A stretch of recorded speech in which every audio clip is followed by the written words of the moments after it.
Hello students, आप CTET paper first they करके आए होंगे सेकंड शिफ्ट में। तो यहाँ पर पेपर कोड डी है, इसमें मैथ्स और हमने सीडीपी और ईवीएस के इसमें वीडियो अपलोड कर दिए हैं। अब हिंदी का सेक्शन आप देख लीजिए, जिसके लैंग्वेज फर्स्ट हिंदी भाषा थी। अध्यात्म भी मन का राजा होने वाले में, तो राजा का अनिवार्य गुण नहीं है धर्म भीरू होना, अपने मन का राजा होने साथ मन को नियंत्रित रखना। राजा के किन गुणों की चर्चा गद्यांश में, शुद्ध विचार अच्छे कर्म।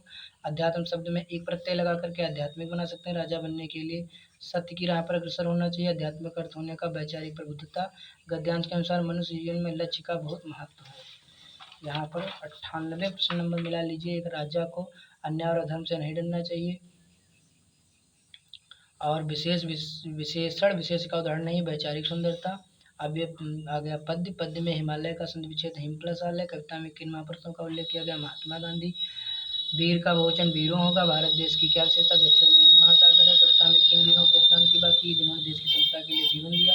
कविता में किस संदेश की बात की गई, जी और जीर्णोद्योग। सच, आप हिंदी भाषी अध्यापक हैं, आपकी नियुक्ति पंजाब की किसी प्राथमिक विद्यालय में होती। अब चूंकि आप भाषा नहीं जानते, बच्चों में भाषा को एक संसाधन के रूप में इस्तेमाल करना, शिक्षण आरंभ करना चाहिए।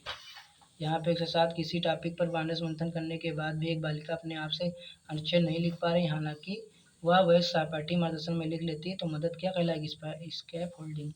भाषा अर्जन केवल तभी घटित होगा जब बच्चों को भाषा का परिवेश दिया जाएगा। निम्नलिखित में कौन सा कथन पाठ्यपुस्तक के बारे में सही है, पाठ्यचर्या में उल्लिखित उद्देश्यों को प्राप्त करने में मदद करती है। आप कक्षा 5 के अध्यापक हैं, अच्छी तरह से प्रश्न पढ़ेंगे तो गहन पठन या बारीकी पठन इनमें से एक होगा, आप लोग कमेंट करिएगा। किसी पाठ सामग्री से विशेष सूचना निकालने के उद्देश्य से गहन पूर्वक या गहराई से पाठ्यक्रम को पढ़ना। निष्कर्षात्मक व्याकरण पढ़ाने का निगमनात्मक का मतलब नियम पहले। 113 नंबर, तथ्यों से कहीं आगे जाकर अनुमान लगाने का तरीका एक्सट्रापोलेशन। कक्षा में मातृभाषा को स्थान न देना, डायरेक्ट मेथड। 115 नंबर प्रश्न, एक अध्यापक होने के नाते आप बच्चे की कुल भाषा प्रयोग के लिए प्रशंसा करते हैं। समग्र भाषा।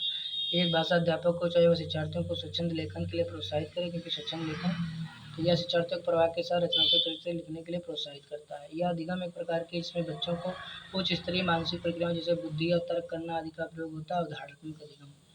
जैसे कौन सा कक्षाई अभ्यास विद्यार्थियों में मौखिक भाषा के विकास में मदद करेगा, रोल प्ले में भाग लेना। 19 नंबर, जब हम यह कहते हैं कि भाषा यादृच्छिक है तो इसका मतलब है भाषा के शब्दों और उनके अर्थों के बीच अंतर्निहित संबंध। 20 नंबर, भाषा अधिगम में निदानात्मक परीक्षण का उद्देश्य बच्चों की समझ में रह गए अंतरों को जानना और उपचारात्मक कदम उठाना। तो यहाँ पे फर्स्ट लैंग्वेज इंग्लिश हिंदी समाप्त होती है।